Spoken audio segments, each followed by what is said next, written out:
أعوذ بالله من الشيطان الرجيم. بسم الله الرحمن الرحيم.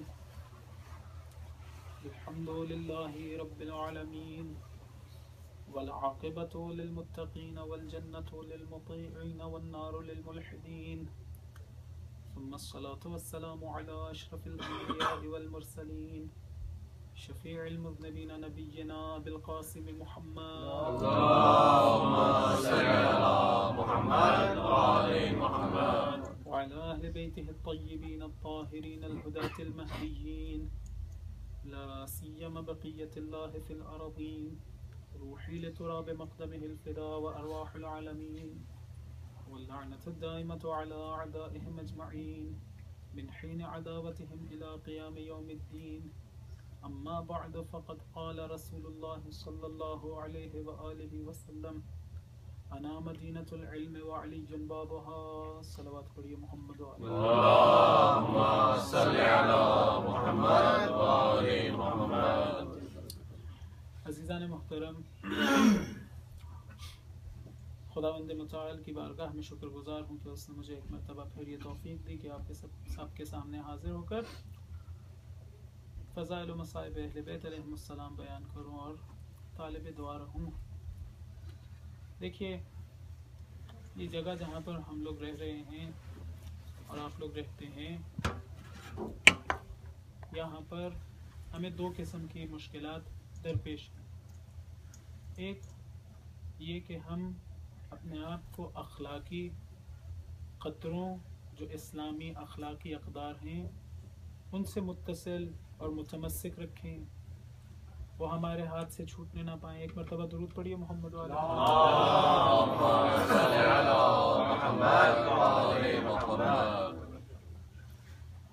اخلاقی اقدار ہمارے ہاتھوں سے چھوٹنے نہ پائیں، ہم با کردار یہاں پر رہیں اور اس طرح کا کردار ہمارا باقی رہے کہ ہمارے ائمہ علیہم السلام، ہمارا خدا ہم سے راضی رہے.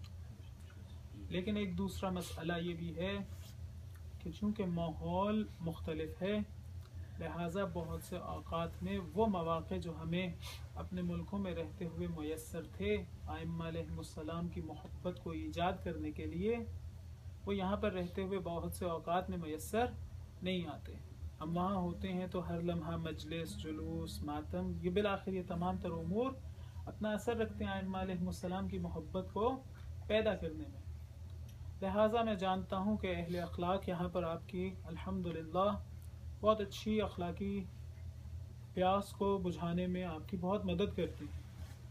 میری کوشش یہ ہے کہ جو میں نے اپنے اساتذہ سے علم سیکھا ہے، اس کی روشنی میں جناب امیر علیہ الصلوۃ والسلام کی فضیلت میں یہ حدیث جو جناب رسول خدا کی ہے کہ انا مدینۃ العلم وعلی بابها، اس کو آپ کے سامنے بیان کروں.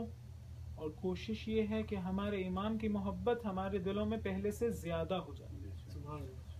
تو کوشش یہ ہے کہ، اور آپ انشاءاللہ دیکھیں گے کہ کچھ ایسے مطالب کہ جو خداوند متعال نے عطا کیے، جو کافی احتمال کے ساتھ، کافی یقین کے ساتھ کہہ سکتا ہوں کہ شاید نئے محسوس ہوں، اور بزرگوں کے لیے تو نہیں، اپنے دوستوں کے لیے کہہ سکتا ہوں. بزرگ مجھ سے بہتر انشاءاللہ تعالیٰ اس حدیث سے واقف ہیں اور اس کی گہرائیوں سے. ایک مرتبہ درود پڑھیے محمد وعلی محمد. دیکھیے، جتنے بھی قسم کے معارف ہیں، چاہے وہ معرفت قرآن ہو، چاہے وہ معرفت خدا ہو، چاہے وہ معرفت نبی ہو، ان تمام تر مراحل میں ہم لوگ سب کے سب محتاج ہیں ائمہ علیہ السلام. میں نے عرض کیا تھا کہ انسان اس دنیا کے ظاہری امور سے واقفیت رکھتا ہے، واقف ہے، باطنی امور سے آگاہ نہیں ہے. باطنی امور سے آگاہی کے ذرائع میں سے ایک اہم ذریعہ قرآن ہے، اور میں نے بتایا کیونکہ ہمارے پاس وہ ظرفیت نہیں ہے جو قرآن کے معارف کو حاصل کرنے کے لیے درکار ہے، لہٰذا ہم تمام تر معارف کو حاصل نہیں کر سکتے، اپنی اپنی ظرفیتوں کے مطابق حاصل کر سکتے ہیں. لیکن وہ شخصیات کہ جن کے ہاں ظرفیت اپنے عروج اور اوج پر ہے، وہ قرآن کے تمام تر معارف اور علوم سے آگاہ ہیں. ایک مرتبہ درود پڑھیے محمد و آل محمد.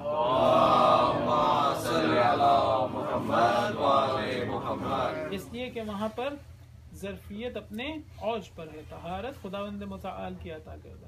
لہذا اب اگر ہم قرآن کو خود نہیں سمجھ سکتے کامل طور پہ تو پھر ہمیں ان کی طرف رجوع کرنا پڑتا ہے. اسی لیے قرآن نے کہا ہے فَاسْأَلُوا أَهْلَ الذِّكْرِ إِن كُنتُمْ لَا تَعْلَمُونَ. خوب، یہ درست. اچھا، اگلے مرحلے میں آئیے کہ ہم نبی کی معرفت حاصل کرنا چاہتے ہیں. ہماری معارف جن معارف کی طرف ہم محتاج ہیں ان معارف میں سے ایک معرفت نبی بھی ہے. دیکھیے یہ حدیث ہمیں کس وسیلے کی طرف لے کے آ رہی ہے. حدیث نے کیا کہا؟ دو طرح سے روایت. ایک ہے انا مدینۃ العلم وعلی بابها، ایک ہے انا مدینۃ الحکمت وعلی بابها ومن اراد الحکمت فلیأت الباب. میں حکمت کا شہر ہوں، علی اس کے دروازے ہیں، جس کو حکمت چاہیے ہے وہ علی کے در پہ آ جائے. یہ اس حدیث کا ترجمہ. حدیث کس نے کہی؟ وہ مقدمہ ذہن میں ہو، عام شخص نے نہیں کہی. عام شخص نہیں یہ بات کر رہا. میں نے ایک مقدمہ ذکر کیا تھا پچھلی مجلس میں کہ جب ایک شخص گفتگو کر رہا ہوتا ہے تو اپنے معیار اور اپنے مستوی معرفت کے ساتھ گفتگو کر رہا ہے. تو جناب رسول خدا یہ گفتگو کر رہے ہیں. کون جناب رسول خدا؟ وہ جن کے بارے میں قرآن نے کیا کہا ہے کہ وَمَا يَنْتِقُ عَنِ الْهَوَىٰ إِنْ هُوَ إِلَّا وَحْيٌ يُوحَىٰ، کہ یہ اپنی مرضی سے، اپنی ہوا سے، اپنی خواہشات سے بات نہیں کرتے ہیں.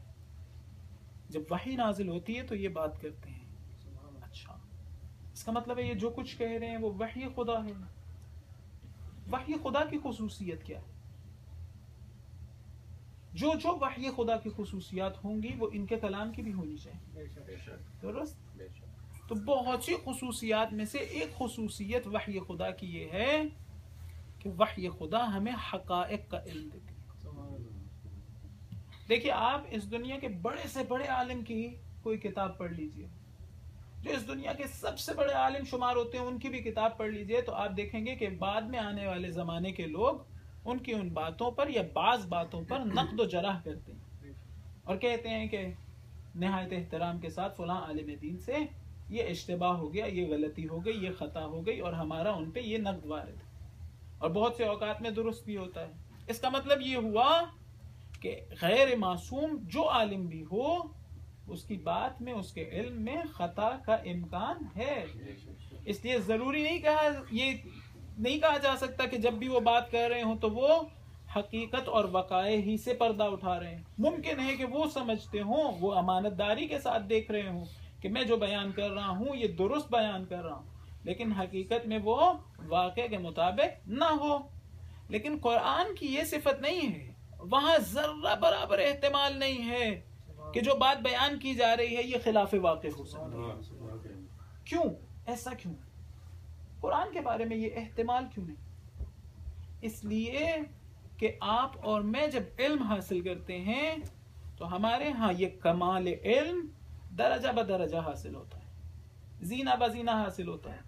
اسی لیے ممکن ہے کہ ایک عالم دین خود ایک بات کہے اور 10 سال بعد یا 20 سال بعد اپنی ہی بات کے بارے میں کہے کہ مجھ سے غلطی ہو گئی تھی، اس وقت جو بات کی تھی وہ درست نہیں تھی. اس لیے کیونکہ اس وقت ایک اور درجہ کمال پر تھے. اب 10 سال پڑھنے کے بعد، مزید پڑھنے کے بعد وہ ایک ایسی جگہ پہنچے کہ کہنے کے قابل ہو گئے کہ فلاں بات درست نہیں. خداوند متعال کے ہاں قرآن علم خداوند متعال ہے. خداوند متعال کے ہاں کوئی ایسا کمال نہیں ہے جو اسے حاصل نہیں ہے اور بعد میں حاصل ہونا ہے. جب وہ ہے ہی عین علم، جب وہ ہے ہی کمال مطلق، تو پھر اب ایسا نہیں ہونے لگا کہ اب اس کے کمال میں، اس پرفیکشن میں مزید کوئی اضافہ ہونا ہے. لہذا اس کا، اسی لیے قرآن دیکھیے، اگر کوئی شخص ایک کتاب لکھ رہا ہو تو ممکن ہے اگر وہ کتاب 1 سال کے درمیان میں لکھے تو اگر اس نے پہلے سال، پہلے مہینے میں، پہلے ہفتے میں ایک بات لکھی ہو تو آخر سال میں، آخری چیپٹر میں ایک بات لکھے جو اس کی پہلی بات کی مخالفت کرتی نظر آئے. قرآن ایسے نہیں ہو سکتا ہے. جو آیت پہلے سال اتری ہے وہ 23ویں سال والی آیت سے مخالفت نہیں کرے گی. اس لیے کیونکہ عالم دین جب کتاب لکھ رہا تھا تو وہ سال کے اندر ہی تکامل پاتا گیا، اور آخری چیپٹر میں آنے کے بعد وہ پچھلے چیپٹر سے کسی ایک بات سے اختلاف کر جائے، اس کی نفی کر جائے، کیونکہ خداوند متعال کمال مطلق ہے اور اس کے علم میں مزید کوئی اضافہ نہیں ہونا ہے، لہٰذا وہاں مزید کوئی پرفیکشن نہیں ہے، لہٰذا یہ ممکن نہیں ہے کہ پہلے سال ایک بات کہی جائے اور بعد میں 23ویں سال کوئی اور بات کہی جائے۔ قرآن نے اس امر کو رسول کی حقانیت پر دلیل بنایا۔ قرآن نے کہا وَلَوْ كَانَ مِنْ عِنْدِ غَيْرِ اللَّهِ لَوَجَدُوا فِيهِ اخْتِلَافًا كَثِيرًا۔ یہ جو قرآن ہم نے نازل کیا ہے رسول پر، یہ ایسا نہیں ہے کہ جنوں نے لکھوا دیا ہو، کسی اور شخص نے لکھوا دیا ہو، یہ خدا کی طرف سے، اس لیے کہ اگر خدا کی طرف سے نہ ہوتا تو کہیں نہ کہیں اس میں اختلاف ضرور پایا جاتا، لیکن خدا کی طرف سے ہے، لہٰذا اس میں کوئی اختلاف ممکن نہیں ہے۔ بس ایک بات آپ کو سمجھ میں آ گئی کہ قرآن کی ایک صفت یہ ہے کہ وہ کبھی بھی ایک آیت دوسری آیت کی مخالفت نہیں کرے گی۔ بس وہ شخص جو وحی خدا سے بولتا ہو اس کی بھی صفات یہی ہونی چاہیے، سبحان اللہ، کہ اس کی ایک حدیث کبھی بھی دوسری حدیث کی مخالفت نہیں کرے گی۔ جس طرح قرآن کی ایک آیت دوسری آیات کے لیے تفسیر کرتی ہے، اسی طرح سے حضور کی احادیث بھی بعض احادیث بعض دوسری احادیث کی تفسیر کریں گی، ایسا ہی ہے نا۔ دیکھیے دیکھنے میں ایسا ہے کہ من کنت مولاہ فہذا علی مولا اور انا مدینۃ العلم وعلی بابھا، یہ دو مختلف معانی کو بیان کر رہے ہیں۔ دیکھنے میں ایسا ہے، لیکن غور کیجئے تو دونوں ایک بات کو ثابت کر رہی ہوں گی۔ ابھی آپ توجہ رکھیے کس طرح سے ثابت ہوتی ہیں، ابھی بیان کروں گا۔ اتنا ذہن میں رکھیے کہ حضور کی ایک حدیث دوسری حدیث کی تفسیر بھی کر سکتی ہے، اور ایک حدیث دوسری حدیث سے کانٹراڈکٹری بھی نہیں ہوگی، مخالفت کرتی ہوئی نظر نہیں آئے گی۔ یہ قرآن والی صفت ہے، چونکہ حضور اس طرح سے گفتگو کرتے جب وحی نازل ہو، ایک یہ صفت۔ دوسری صفت کیا ہے؟ وہ یہ کہ وقائع سے پردہ اٹھاتا ہے قرآن۔ بس حضور کی احادیث بھی، کیونکہ حضور قرآن کے مطابق گفتگو کر رہے ہیں، حضور کی تمام تر احادیث وقائع سے پردہ اٹھا رہی، واقعیت سے، حقیقت سے، ریئلٹی سے پردہ اٹھا رہی ہیں۔ جب حضور کسی کے بارے میں، کسی کی مدح سرائی میں، کسی کی فضیلت میں ایک حدیث کہہ رہے ہوں تو یہ شاعر کی مدح کی مانند نہیں ہے۔ ایسا نہیں ہے کہ اس طرح سے شاعر کسی اور کی کوئی مدح سرائی کر رہا ہو، چاہے اس میں وہ حقیقت دیکھنے میں وہ بے شک ایک آنکھ نہ رکھتا ہو، لیکن شاعر نے جب گفتگو کرنی ہے تو اس نے اس کی آنکھوں کے نور کا ذکر فرمانا ہے۔ حضور نے اس طرح سے نہیں کرنا، اس لیے کیونکہ حضور نے قرآن کے اس معیار کے مطابق گفتگو کرنی ہے، اور حقیقت یہ ہے کہ وحی خدا نازل ہونی ہے تو گفتگو کرنی ہے۔ لہٰذا دو باتیں، ایک حضور کی باتوں میں اختلافات نہیں ہوں گے، ایک حدیث دوسری حدیث کی تفسیر بھی کرتی نظر آئے گی، مخالفت بھی نہیں کرے گی، اور حقیقت کو بیان کر رہی ہوگی۔ ایک مرتبہ درود پڑھیے محمد و آل محمد۔ اللہم صلی علی محمد و آل محمد۔ اچھا اب دیکھیے حضور نے کیا فرمایا، انا مدینۃ الحکمت وعلی بابھا فمن اراد الحکمت فلیأت الباب۔ آپ اور میں اگر علم بہت زیادہ بیان کرنا چاہیں تو کیا کہیں گے؟ فلاں صاحب بہت زیادہ علم رکھتے ہو تو آپ اور میں کیا کہتے ہیں؟ فلاں تو علم کا سمندر ہے۔ فلاں کیا ہے؟ علم کا سمندر۔ عربی میں بھی ایسا ہی ہوتا ہے، عربی میں بھی کہتے ہیں فلان بحر، وہ تو بحر ہے، وہ سمندر ہے علم کا۔ حضور کہتے ہیں انا افصح من نطق بالضاد، عربی بولنے والوں میں سے فصیح ترین شخص میں ہوں۔ حضور نے یہ فرمایا۔ میں پوچھوں گا مولا عربی میں سے فصیح ترین شخص آپ ہیں عربی بولنے والوں میں سے، تو فصاحت عربی میں اگر کسی شخص کا بہت زیادہ علم بیان کرنا ہو تو وہاں تو کہتے ہیں فلان بحر، وہ سمندر ہے۔ آپ نے آج یہ کیوں نہیں کہا کہ انا بحر العلم یا بحر الحکمت؟ مولا آج آپ نے عبارتیں کیوں بدل دی؟ آپ نے کہا انا مدینۃ الحکمت۔ اس کا جواب کیا ہے؟ اس کا جواب یہ ہے کہ دیکھو ذرا اگلی عبارت دیکھو، اگر اپنا بہت زیادہ علم کو بیان کرنا مقصود ہوتا تو حضور ممکن ہے یہی کہہ دیتے انا بحر الحکمہ، لیکن فقط یہ بیان کرنا مقصود نہیں تھا، بیان کرنا مقصود تھا کہ ہاں میں مدینہ علم ہوں اور علی اس کا دروازہ ہے. اگر کہا جاتا انا بحر الحکمت تو سمندر کا دروازہ نہیں ہوا کرتا. حضور نے کہا میں علم کا شہر ہوں، حکمت کا شہر ہوں، اور حکمت کے شہر کا دروازہ ہوتا ہے. اگر تم نے حکمت کے شہر پہ آنا ہو تو یہاں سے گزر کے آنا. اگر کہا جاتا سمندر ہوں تو کہیں سے بھی آ جاؤ. اگر کہا جاتا سمندر ہوں تو کہیں سے بھی آ جاؤ. نہیں، ایسا نہیں ہے کہ میں فقط اور فقط بہت زیادہ علم بیان کر رہا ہوں کہ میں بہت عالم ہوں. نہیں، بے شک میں ایک خاص قسم کے علم کا عالم ہوں اور اس کا شہر ہوں. اس کا ایک دروازہ بھی ہے، اور اب آؤ تو اس دروازے سے آؤ. سبحان اللہ. اچھا، پھر میں عرض کروں گا مولا اب بس اگر حکمت جاننی ہو تو کہاں آئیں؟ مولا کیا کہیں گے؟ فمن اراد الحکمہ فلیات الباب. جس کو حکمت چاہیے وہ کہاں آئے؟ دروازے. میں کہوں گا مولا میں نے ایک اور حدیث دیکھی آپ کی، اس میں آپ نے فرمایا تھا الحکمت ضالۃ مؤمن. ایک مرتبہ درود پڑھیے محمد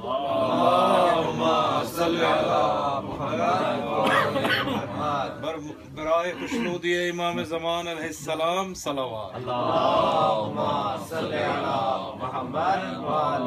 برائے خوشنودی جناب زہرا سلام اللہ صلوات. بس اب میں مولا سے کیا کہوں گا؟ مولا آپ کی احادیث میں کہیں ٹکراؤ تو نہیں ہوگا، کہیں مخالفت تو نہیں ہوگی. آپ نے فرمایا ہے کہ اگر حکمت چاہیے تو کدھر آ جاؤ؟ دروازے پر آ جاؤ. میں کہوں گا مولا ایک اور حدیث دیکھی ہے جس میں آپ نے فرمایا الحکمت ضالۃ مؤمن.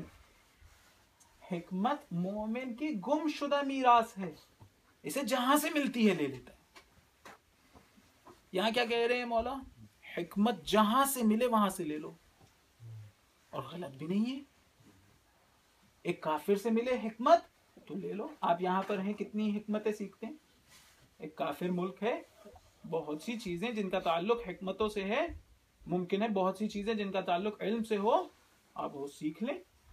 عقل بھی یہی کہتی ہے. خود مولا نے بھی فرمایا ہے انظر الی ما قال ولا تنظر الی من قال. یہ دیکھو کہ کیا کہا جا رہا ہے، یہ نہ دیکھو کہ کون کہہ رہا ہے. تو پھر یہ کیا ہوا کہ ابھی تو آپ کہہ رہے تھے کہ جہاں سے حکمت ملتی ہے لے لو، گم شدہ میراث ہے. ابھی تو مولا آپ فرما رہے تھے کہ یہ دیکھو کیا کہا جا رہا ہے، یہ نہ دیکھو کون کہہ رہا ہے. دوسرے لمحے میں یہ حدیث دیکھنے کو مل رہی ہے کہ اگر حکمت چاہیے تو کہیں اور نہ جاؤ، کہیں اور نہ جاؤ، علی کے پاس آؤ.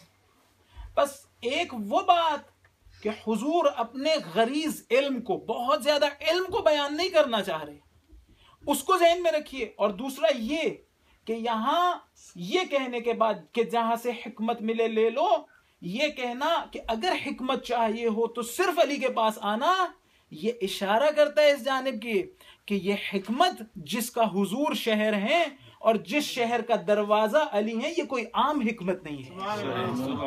بس حکمتیں اب دو قسم کی ہو گئی. ایک ہو گئی عمومی حکمت جو ایک کافر سے بھی لی جا سکتی ہو، عمومی علم جو ایک کافر سے بھی لی جاتی، ایک بچے سے بھی حاصل ہو سکتا. آپ کی عقل، خداوند متعال نے آپ کو عقل دیا، آپ عقل کے ذریعے سے حکمتیں بھی درک کرتے ہیں، علم بھی حاصل کرتے ہیں.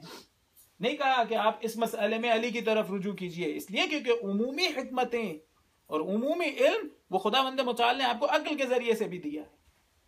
بس خاص قسم کا علم حاصل کرنا ہو اور خاص قسم کی حکمتیں جاننی ہو تو وہ کہیں اور سے نہیں ملیں گی. وہ کس سے ملیں گی؟ مولا مشکل کشا شیر خدا سے. ایک مرتبہ درود پڑھیے.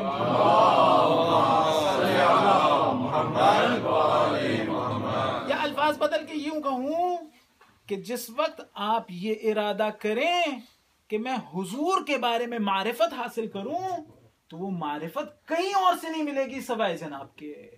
انا مدینۃ الحکمہ یا انا مدینۃ العلم، یعنی یہ کہ انا مدینۃ علم النبوہ، سبحان اللہ، میں نبوت کے علم کا شہر ہوں. علی اس کا دروازہ ہے. اگر تمہیں نبوت کے بارے میں علم حاصل کرنا ہو کہ نبوت کیا ہوتی ہے اور نبی کیا ہوتا ہے تو کہیں اور نہ جانا، صرف جناب امیر کے پاس آ جانا. مولا کیوں ایسا کیوں؟ صرف مولا ہی کیوں؟ تو آپ نے وہ حدیث سن رکھی ہے اور پڑھی بھی ہوگی کہ مولا نے فرمایا نحن معاشر الانبیاء. مضمون روایت یہ ہے ہم جو انبیاء کا گروہ ہیں، خدا نے ہمیں کیا حکم دیا ہے کہ کلم الناس قدر عقولہم، لوگوں سے بات کرو تو ان کی عقلوں کا لحاظ کر کے. صحیح بے شک. بس نبی اب کسی سے بات کرتے ہوں گے تو اس سامنے مخاطب کی عقل کا لحاظ کرتے ہوئے. تو اس سے واضح ہے کہ جب اپنی معرفت کسی کو دینا چاہیں گے، اگر وہ مخاطب علی ہوں گے تو حضور اپنی معرفت ایک اور درجے سے علی کو دے رہے ہوں گے.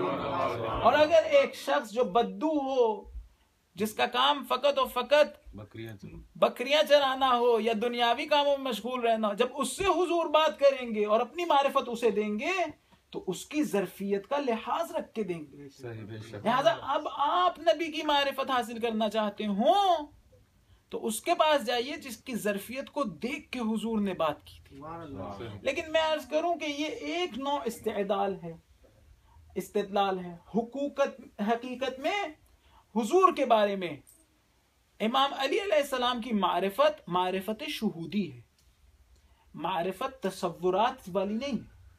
اس لیے کہ ایک جانب وہ ہے کہ جہاں جناب کو خود جناب رسول خدا صلی اللہ علیہ وآلہ وسلم نے فرمایا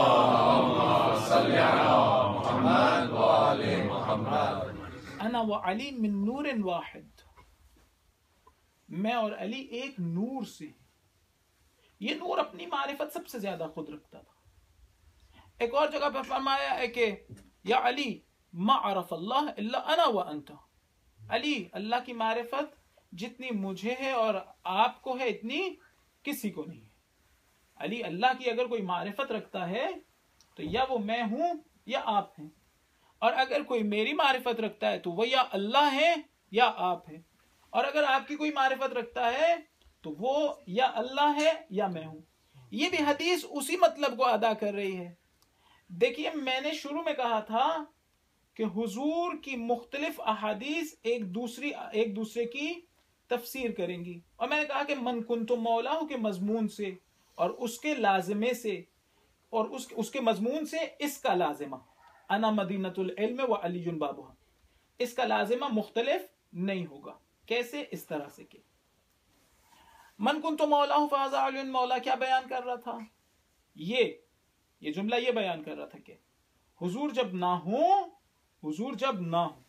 تو حضور کا جانشین کون ہوگا؟ جناب امیر علیہ السلام. کیوں جناب امیر علیہ السلام ہوں گے؟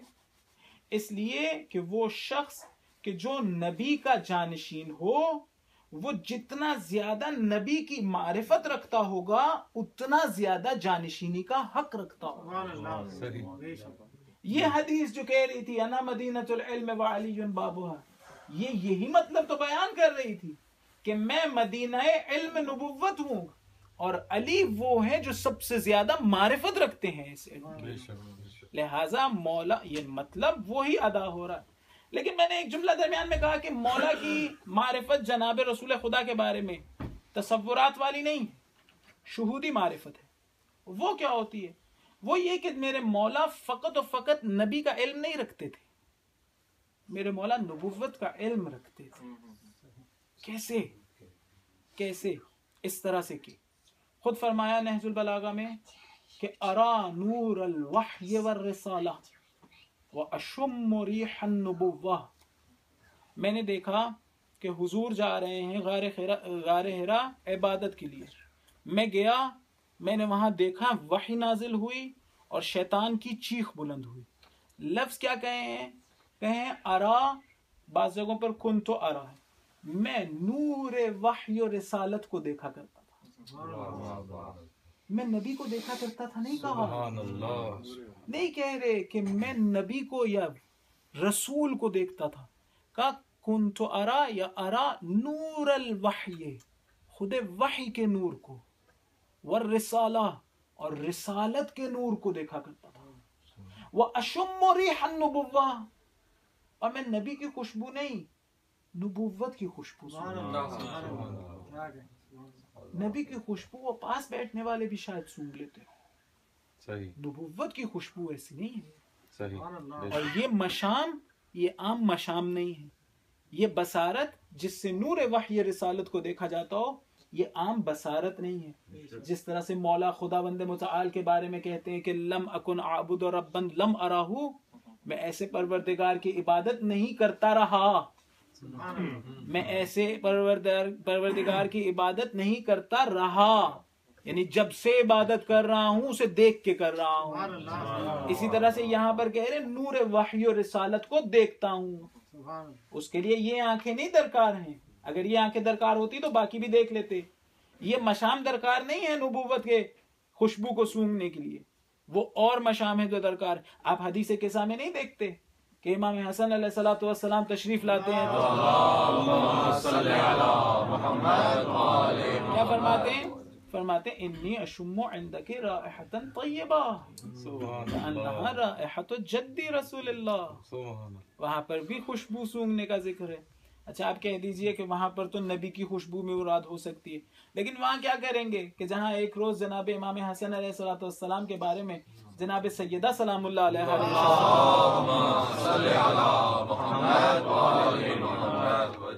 مولا سے فرمایا کہ دیکھیے جب بھی امام حسن واپس گھر آتے ہیں تو جس طرح سے نانا خطبہ القاء کرتے ہیں وہ پورے کا پورا آ کے مجھے اسی طرح سے سناتے ہیں، اور انداز بھی ہوتا ہے سنانے کا. نعرہ حیدری. میرے مولا نے فرمایا اچھا چلیے آج ہم بھی پردے کے پیچھے رہ گئے تو دیکھیں گے کہ کس طرح سے بیان ہوتا ہے. آج جس وقت امام حسن علیہ الصلوۃ والسلام تشریف لائے اور بیان کرنا شروع کیا تو دیکھا کہ اس طرح سے بیان نہیں کر پا رہے جس طرح سے پہلے بیان کرتے تھے.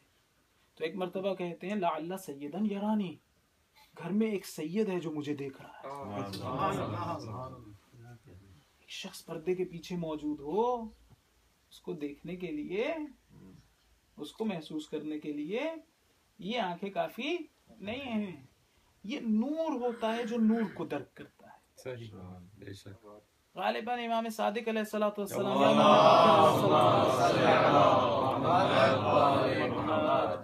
انہوں نے اپنے صحابی کو مسجد کے در پہ کھڑا کیا اور کہا کہ جو بھی اندر آ رہا ہو، میں اندر جا کے بیٹھ رہا ہوں، جو بھی اندر آ رہا ہو اس سے ذرا پوچھو تو کہ امام کہاں ہے. ایک صحابی تشریف لائے تو وہ جو کھڑے تھے در پہ انہوں نے پوچھا امام کے بارے میں جانتے ہو کہاں ہیں؟ کہا نہیں مجھے نہیں معلوم. دوسرے صحابی سے پوچھا، انہیں بھی نہیں. چند صحابہ اس طرح سے آئے امام کے صحابی اور ساروں نے جواب دیا کہ نہیں معلوم. اتنے میں ایک اندھے صحابی آئے، نابینا صحابی. اب یہ در پہ کھڑے شخص نے پوچھا کہ تمہیں معلوم ہے امام کہاں تشریف رکھتے ہیں؟ غالباً وہ جو در پہ کھڑے تھے وہ شاید ابو بصیر تھے. کہا اے ابو بصیر، اندھا میں ہوں، نظر تمہیں نہیں آتا امام اندر بیٹھے ہیں. اندھا میں ہوں، نظر تمہیں نہیں آ رہا کیا امام اندر بیٹھے؟ تو ایک نور ہے جو نور کو درک کرتا ہے، وہ نور ایمان کو درک کرتا ہے. ایک مرتبہ درود پڑھیے محمد و آل محمد.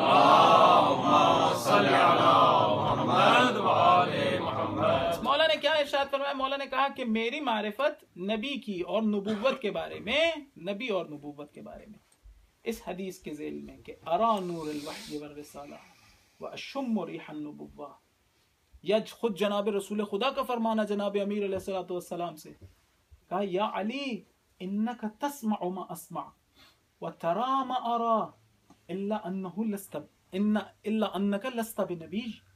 مضمون روایت یہ ہے کہ رسول خدا نے خود فرمایا جناب امیر سے، علی جو میں دیکھتا ہوں تم دیکھتے ہو، جو میں سنتا ہوں وہ تم سنتے ہو. فرق یہ ہے کہ تم نبی نہیں ہو.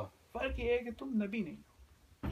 تو یہ معرفت جناب امیر علیہ السلام کی جناب رسول خدا صلی اللہ علیہ وآلہ وسلم کے بارے میں معرفت شہودی. ایک مرتبہ درود پڑھیے محمد.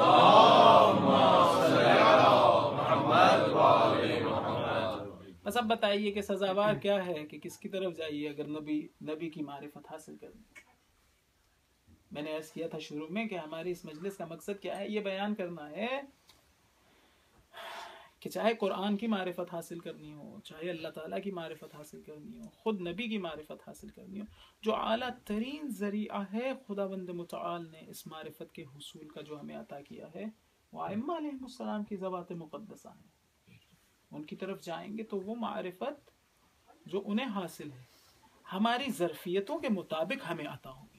یزید ابن جعفر جوفی کو امام صادق علیہ الصلوۃ والسلام یا امام باقر علیہ الصلوۃ والسلام نے 50,000 احادیث بتائیں اور کہا ایک بھی کسی اور کو نقل نہیں کر سکتے. 50,000 احادیث، لیکن ایک بھی کسی اور کو نہیں بتا سکتے. کیوں؟ اس لیے کیونکہ تم میں جو ظرفیت ہے اسے دیکھتے ہوئے ہم نے تمہیں بتائی ہے. لیکن ضروری تو نہیں ہے کہ جس کو آپ بتا رہے ہوں اس میں ہم میں بھی وہ ظرفیتیں جس دن آ جائیں گی تو وہاں نہ کنجوسی ہے، نہ بخل ہے، نہ جہل ہے، سبحان اللہ، نہ وہاں عجز ہے. وہ دیکھیں گے کہ انہیں علم ہے کہ اس کی کتنی ظرفیت ہے اور کتنا افاضہ فیض ہونا چاہیے. صحیح. لہذا نبی کی معرفت بھی حاصل کرنے کے لیے ہمیں خود امام کی طرف لوٹ جانا پڑے گا. آپ دیکھیے خداوند متعال کے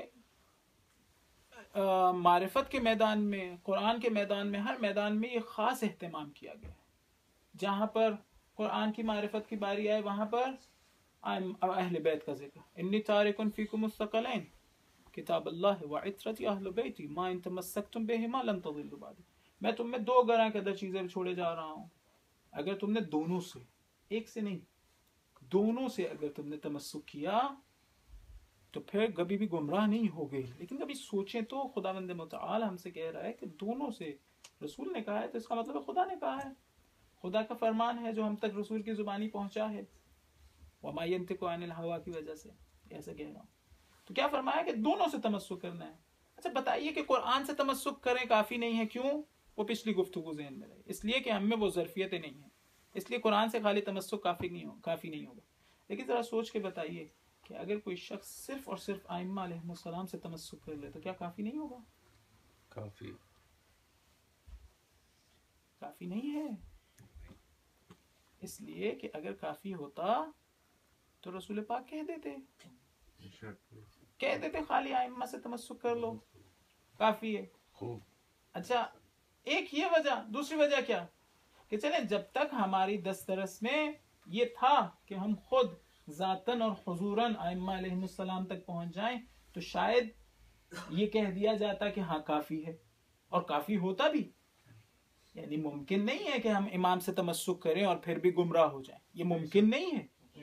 امام سے ایک مرتبہ تمسک ہو جائے تو اس کا مطلب ہے قرآن سے تمسک ہو گیا، اس کا مطلب ہے حضور سے تمسک ہو گیا، اس کا مطلب ہے اللہ تعالیٰ سے تمسک ہو گیا.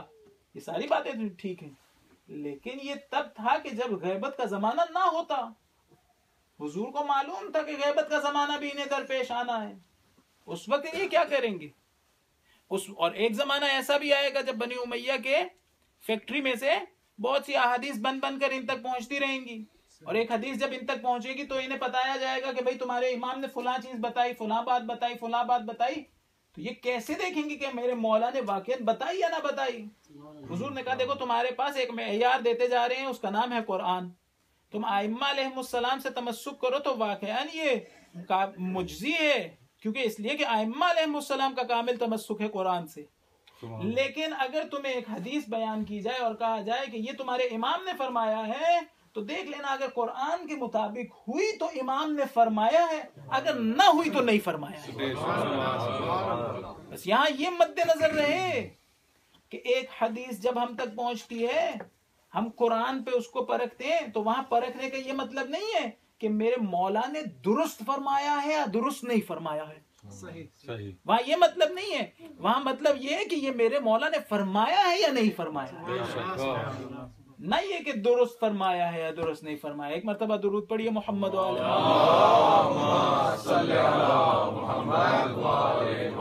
بس جس طرح سے قرآن کے متعلق یہ ایک اصول ٹھہرا ہے، اسی طرح رسول کے متعلق یہ اصول ہے کہ اگر رسول کی معرفت حاصل کرنا چاہیں تو دیکھیے ہمارے ائمہ علیہ السلام نے کیا بتایا رسول کے بارے میں. اور ایک اگر حدیث ہمیں ملے جو رسول کی سیرت سے مطابقت رکھتی ہو تو وہ حدیث ہمارے امام نے بیان کی ہوگی، ورنہ بیان نہیں کی ہوگی. لیکن یہ بھی کوئی عام اور آسان کام نہیں ہے. ہم جن مراتب اور مراحل میں ہیں یہ تشخیص دینا بہت سے اوقات میں ہمارے بس کی بات نہیں ہے. ایک مرتبہ درود پڑھیے محمد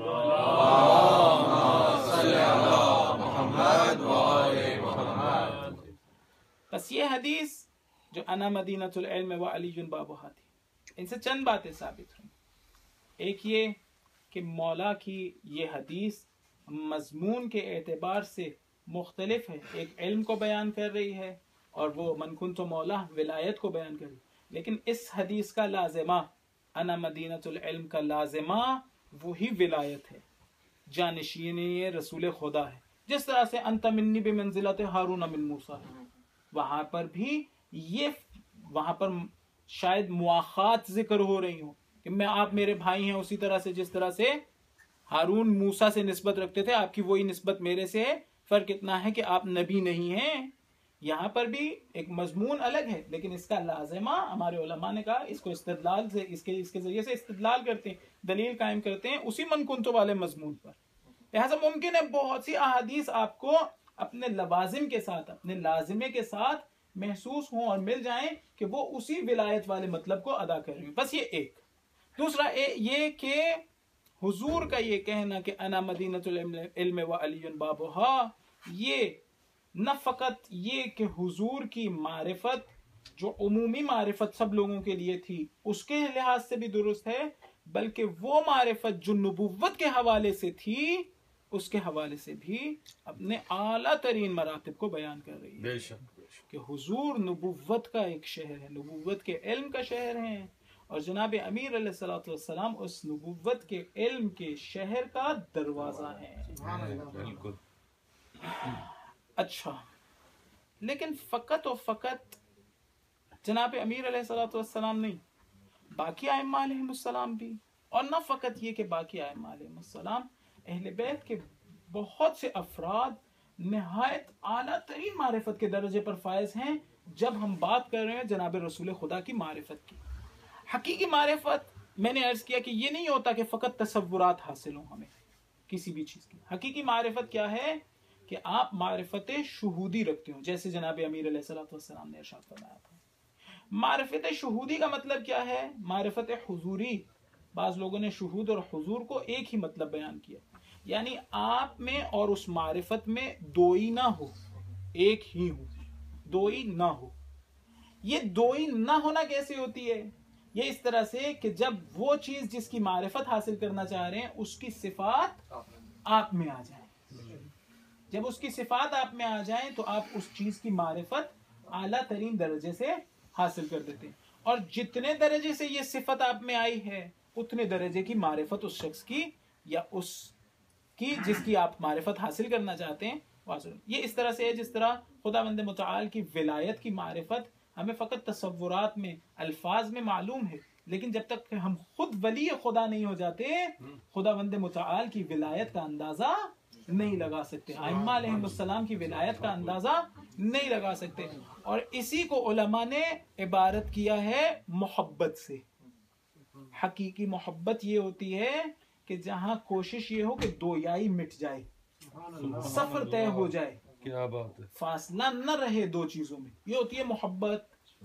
دو کا ایک میں تبدیل ہو جانا، یہ سے محبت کہتے ہیں. علماء نے کہا کہ بعض اوقات آپ دیکھتے ہیں کہ لفظ عشق کے بھی اصل مطلب یہی ہے. ہمارے ہاں ادب میں یا عربی ادب میں بھی یہ گو کہ یہ بہت اچھے الفاظ میں استعمال نہیں، بہت اچھے معنی میں استعمال نہیں ہوا، لیکن اصل لغت میں عشق اس کو کہتے ہیں کہ ایک مرتبہ جب درخت تناور درخت بن جاتا ہے، اس کی جڑیں نیچے زمین میں جانے کے بعد ایک مرتبہ دوبارہ اوپر واپس نکلتی ہیں اور وہ پیڑ کے ارد گرد گھومتی ہیں. اس پیڑ کے ارد گرد گھومنے کے بعد کچھ عرصے میں وہ پیڑ خشک ہو جاتا ہے، لیکن یہ جڑیں بہت طاقتور ہوتی ہیں اور یہ تناور درخت کی مانند ہوتی چلی جاتی ہیں. اس کیفیت میں درخت کو کہتے ہیں اس کو عشق ہو گیا، یعنی وہ صفات جو درخت کی تھی وہ جڑوں نے لے لی. سبحان اللہ. جو کچھ تھا اس درخت کا وہ اس جڑ کو حاصل ہو گیا. کیا بات. حقیقت محبت یہ ہے کہ محبوب کا جو کچھ ہے وہ لینے کی ایک تڑپ ہو، وہ لینے کی ایک خواہش ہو، اور وہ لیں اور وہ آپ لیں. جب جتنا جتنا لے لیا اتنا اتنا حقیقت محبت آپ میں آئی ہے. محبت، حقیقی محبت اس کا نام ہے. اب آپ دیکھیے ذرا ایک ایسی فرد جو 14 معصومین میں سے نہیں ہے، لیکن ان کے بارے میں کیا فرماتے امام حسین علیہ السلام؟ کہتے ہیں اللہم اشہد علی ہؤلاء القوم فقد برز الیہم غلام اشبہ الناس بنبیک. خدا گواہ رہنا اب جو لڑکا میں نے بھیجا ہے جنگ میں شہادت کے لیے، یہ آپ کے نبی سے سب سے زیادہ شباہت رکھتا ہے. کس میدان میں؟ خلقن و خلقن ومنطقاً، یا نہ فقط یہ کہ ظاہری شکل میں ان کے شبیہ ہے، بلکہ اپنے اخلاق میں بھی اور اپنی گفتار میں بھی۔ توجہ ہے کہ کتنا عشق ہوگا کہ نہ فقط یہ کہ چہرے میں اور دیکھنے میں حضور جیسے ہوں، بلکہ جب بولے تو وما ینطق عن الہوا کے مصداق کی مانند بولے، اور جب اخلاق رکھتے ہوں تو وہ حضور کے اخلاق جیسے ہوں۔ اور حضور کے اخلاق کیا تھے؟ حضور کے اخلاق یہ تھے کہ جناب امیر علیہ الصلوۃ والسلام سے کسی نے پوچھا کہ مولا آپ حضور کے اخلاق تمام تر، ان کی صفات، ان کا احاطہ کر سکتے ہیں، بیان کر سکتے ہیں ان کو؟ جناب امیر علیہ السلام سے بیان کر سکتے ہیں ان کے صفات کو؟ جناب امیر علیہ الصلوۃ والسلام نے کہا نہیں۔ کہا مولا کیوں؟ کہا یہ بتاؤ کہ اس دنیا کی تمام نعمتوں کو شمار کر سکتے ہو، بیان کر سکتے ہو؟ کہا نہیں۔ کہا قرآن کہہ رہا ہے کہ ان تعدوا نعمت اللہ فلا تحصوها، اگر تم لوگ نعمت خداوند متعال کا احاطہ کرنا چاہتے ہو، احصاء کرنا چاہتے ہو، گننا چاہتے ہو، تو ان کو نہیں گن سکو گے، شمار نہیں کر سکو گے۔ نعمتیں دنیاوی کو ہم شمار نہیں کر سکتے، حالانکہ خدا نے کہا ہے متاع الدنیا قلیل، اس دنیا کی نعمتیں، اس کی مال و متاع، یہ تھوڑی سی چیزیں ہیں۔ وہ جسے خداوند متعال نے کہا ہے متاع الدنیا قلیل، تھوڑی ہے، اس کو تم شمار نہیں کر سکتے۔ وہ جس کے اخلاق کے بارے میں خدا نے کہا ہے انک لعلی خلق عظیم، اخلاق عظیم پر ہیں، کیا اس کے اخلاق کو بیان کیا جا سکتا ہے؟ کہا نہیں، بیان نہیں کیا جا سکتا۔ بس وہ رسول جس کے اخلاق کے بارے میں اللہ تعالیٰ یہ کہہ رہا انک لعلی خلق عظیم، اس رسول کے اخلاق سے کسی اور نے نہیں، ایک معصوم امام نے جناب حضرت علی اکبر کو شباہت دی ہے۔ وہ اخلاق جن کی عظمت کا اظہار خداوند متعال نے کیا ہے، اس عظمت کے ساتھ شباہت، ان اخلاق عظیمہ کے ساتھ شباہت امام حسین علیہ السلام کس کی دے رہے ہیں؟ حضرت علی اکبر کی۔ یعنی نہ یہ کہ فقط ظاہری شکل میں ان جیسے تھے، کہا خلقن و خلقن و منطقن، سبحان اللہ، نہ فقط ظاہری شکل میں بلکہ اپنے اخلاق میں بھی اور اپنی گفتار میں بھی رسول کے مشابہ تھے۔ تو کس قدر عشق ہوگا اور کس قدر معرفت شہودی ہوگی۔ دیکھیے جب ایک شخص کے اخلاق رسول کے اخلاق جیسے ہو جائیں، ایک شخص کے اخلاق، دیکھیے آپ اپنے بارے میں تصور کیجئے، فرض کریں ہمارے اخلاق ایک مرجع کے اخلاق جیسے ہو جائیں، چاہے ایک معصوم امام یا امام کے کسی صحابی، آپ فرض کر لیجئے حضرت ابو ذر کے اشتر کی شجاعت مد نظر رکھ لیجئے، سوچئے کہ ہماری شجاعت ان کی شجاعت کے مشابہ ہو جائے، تصور میں نہیں آتا ہے، نہیں ہو سکتا۔ لیکن آپ سوچئے کہ جناب امام حسین علیہ السلام اپنے بیٹے کے بارے میں کہہ رہے ہیں کہ نہ فقط یہ کہ یہ کسی ولی خدا کے اخلاق کے مشابہ ہو، کسی عظیم صحابی کے، یہ خود رسول کے اخلاق کے جیسے اخلاق رکھتے ہیں۔ اس لیے علماء نے کہا کہ معصومین فقط و فقط 14 نہیں ہیں، ہاں 14 جیسی عصمت کسی کے پاس نہیں ہے، لیکن معصومین اور بھی ہیں۔ جناب زینب سلام اللہ علیہ،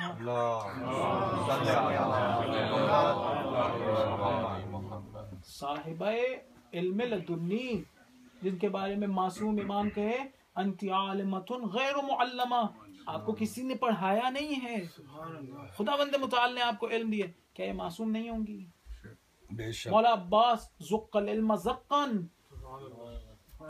جن کے پاس علم سیکھنے سے، پڑھنے سے حاصل نہ ہوا ہو، پڑھنے سے حاصل نہ ہو، کیا یہ عصمت کے مالک نہیں ہوں گے؟ یہ ساری شخصیات عصمت کی مالک ہیں، لیکن وہ 14 کی عصمت اس جیسی عصمت کسی کی نہیں ہے۔ اسی لیے آپ بعض اوقات بی بی کے لیے کیا لفظ استعمال کرتے ہیں کہ صاحبہ یا مالکہ عصمت کبریٰ، یعنی ایسی عصمت جو خود کیا ہے، عصمت کبریٰ ہے۔ ایک مرتبہ درود پڑھیے محمد اللهم صل على محمد وآل محمد وعجل فرجهم۔ بس امام کی معرفت میں اور خدا کی معرفت میں اور رسول کی معرفت میں اس گھرانے کے بہت سے افراد ایسے ہیں جو معرفت شہودی رکھتے ہیں، جو معرفت شہودی رکھتے ہیں۔ خصوصاً حضور کے بارے میں جناب حضرت علی اکبر کے حوالے سے تو یہ نص موجود ہے۔ اسی طرح سے ایک بہت بڑے عالم دین جناب سکینہ سلام اللہ علیہ کے بارے میں کہتے ہیں کہ كانت دائمة مستغرقة في ذات اللہ، خداوند متعال کے بارے میں فکر میں مستغرق رہتی تھی۔ کتنے سال کی؟ 4 سال کی۔ لیکن وہ 4 سال پھر عرض کروں گا ہمارے اعتبار سے 4 سال تھے، یا وہ زمین کی گردش کے حوالے سے 4 سال تھے۔ خود ان کی ذات کو دیکھیے تو وہ 4 سال نہ ہو، تو کمال اور اوج ہو۔ عرض کیا تھا نا ایک مرتبہ کہ زمین کی گردش کا نام سال ہے، لیکن یہ عمر ہماری نہیں ہے، زمین کی ہے۔ بی بی کی عمر وہ اس کمال کے اعتبار سے ہے جو ان کو حاصل تھا۔ اسی طرح سے آپ دیکھیے چھوٹے سے ہیں حضرت علی اصغر، 6 ماہ، بالکل 6 ماہ کے۔ آج ہمیں اتنا تعجب ہوتا ہے حضرت علی اکبر کے بارے میں اگر بات کروں تو تعجب نہ کیجیے گا۔ اور بہاؤالدینی کے بارے میں نے سنا ہے ایک عالم دین سے کہ وہ کہتے ہیں کہ میں جب 6 ماہ کا تھا تو مجھے چوٹ لگی تھی، مجھے وہ یاد ہے۔ ایک 6 ماہ کے بچے کو، ایک شخص کو یاد ہو کہ میرے ساتھ 6 ماہ کے جب میں تھا تو میرے ساتھ کیا واقعات پیش آئے تھے۔ اس کا مطلب ہے ایک خاص مقام رکھتے تھے وہ روحانی۔ حضرت علی اصغر کے بارے میں میرا یہ عقیدہ ہے یا میری یہ سوچ و فہم ہے کہ جب آپ دیکھتے ہیں کہ وہ تیر لگنے کے بعد مسکرائے تو یہ ایسے ہی نہیں ہے، ایسے ہی نہیں ہے کہ نہیں بھائی یہ شاید کسی شاعر کا کلام ہو اور نہ مسکرائے ہوں، ایسا نہیں ہے۔